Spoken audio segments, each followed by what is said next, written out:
ایک حدیث میں آتا ہے کہ نبی کریم صلی اللہ علیہ وسلم نے بات ارشاد فرمائی کہ اگر قیامت میں ایک دن بھی باقی ہو گیا، قیامت آنے میں ایک بھی دن باقی ہوا، اللہ تعالیٰ اس دن کو طویل کر دے گا حتیٰ کہ اس میں امام مہدی کو بھیج دے گا، اور ایک ہی رات میں امام مہدی کو اپنے رول کے لیے تیار کر دے گا. یعنی کہ امام مہدی جو ہیں وہ لیڈرشپ کے لیے ایک رات میں تیار ہوں گے. اس سے پتہ ہی چلا کہ امام مہدی کو خود بھی نہیں پتا ہوگا کہ میں امام مہدی ہوں.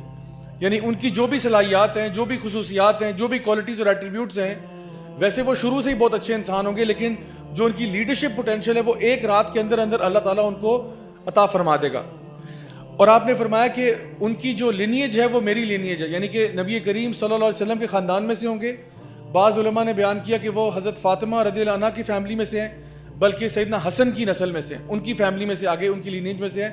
اور آپ نے فرمایا صلی اللہ علیہ وسلم نے کہ ان کا نام میرے نام جیسا ہوگا اور ان کے والد کا نام میرے والد کے نام جیسا ہوگا. یعنی کہ امام مہدی کا جو اصل نام ہے وہ محمد ابن عبداللہ ہوگا. ان کے بارے میں ڈسکرپشن میں یہ بتایا کہ ان کا ماتھا چوڑا ہوگا، ناک ان کا جو ہے پرومیننٹ ہوگا یا اونچا ناک ہوگا، اور اس کے ساتھ ساتھ ان کا جو دور خلافت کہہ لیں، دور حکومت کہہ لیں، وہ بعض روایات میں 7 سے 9 سال کے بیچ میں بتایا جاتا ہے کہ اتنا عرصہ ہوگا جب کہ وہ زمین کے اوپر خلافت کریں گے.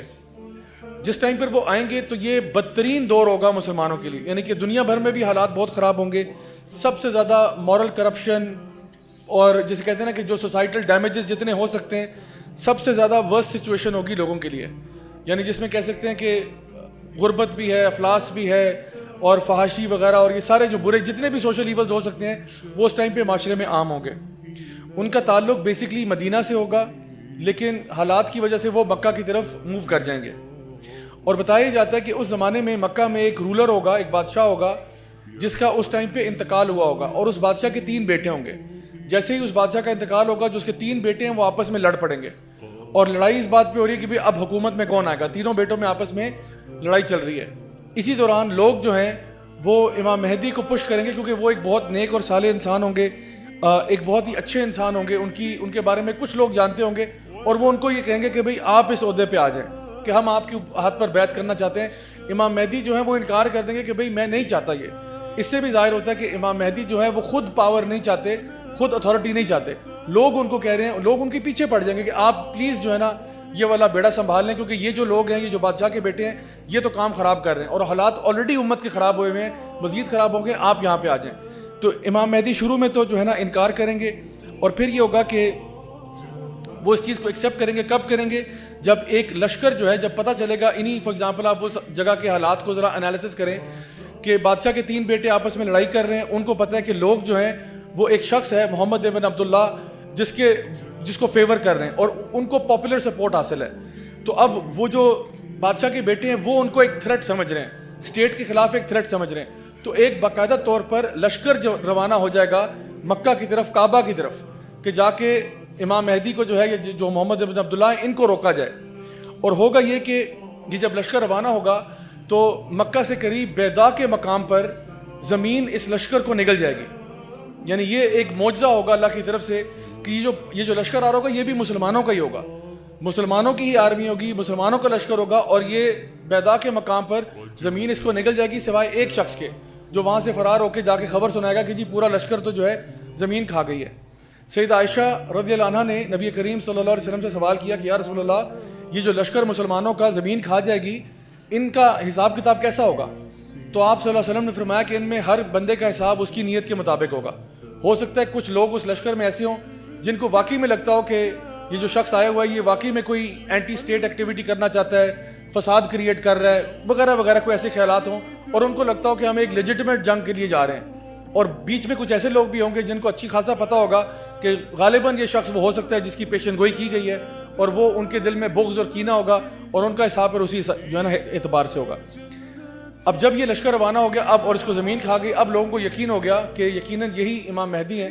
اور اب لوگوں نے حجر اسود اور مقام ابراہیم کے بیچ میں امام مہدی کے ہاتھ پر بیعت ہو جائیں گے، اور ان کو اپنا خلیفہ، نیا خلیفہ اپوائنٹ کر لیں گے. اور اس ٹائم پر امام مہدی جو ہے وہ نہ صرف ایک علاقے کے بلکہ پوری امت مسلمہ کے خلیفہ ہو جائیں گے، اور پھر اب وہ مسلم امہ کو وہاں سے لیڈ کریں گے. امام مہدی کا اس خلافت کے رول پہ آنے کے فوراً بعد سب سے پہلا جو آرڈر آف دا ڈے ہوگا وہ یہ ہوگا کہ قسطنطنیہ جو ہے، یا کانسٹینٹینوپل، یا جس کو استنبول کہتے ہیں، بتایا جاتا ہے وہ اس ٹائم پہ کفار کے ہاتھ میں ہوگا. اب ان احادیث میں تھوڑا سا علماء کے بیچ میں اختلاف ہے, لیکن بائی اینڈ لارج میں آپ کو سمرائز کر کے شارٹ فارم میں بتا رہا ہوں کہ قسطنطنیہ جو ہے وہ اس ٹائم پہ کفار کے ہاتھ میں ہوگا. امام مہدی جو ہے اپنا ایک لشکر سب سے پہلے روانہ کریں گے کہ قسطنطنیہ کو آزاد کیا جائے, اور آزاد ہو بھی جائے گا, قسطنطنیہ آزاد ہوگا. اور اسی طرح سے یکے بعد دیگرے کچھ وکٹریز جو ہیں وہ مسلمانوں کو ملنا شروع ہوں گی. اس کے بعد مسلمانوں کے حالات بہت اچھے ہو جائیں گے, اتنے اچھے ہو جائیں گے جتنے کبھی مسلمانوں نے اپنی تاریخ میں کبھی نہیں دیکھے ہوں گے.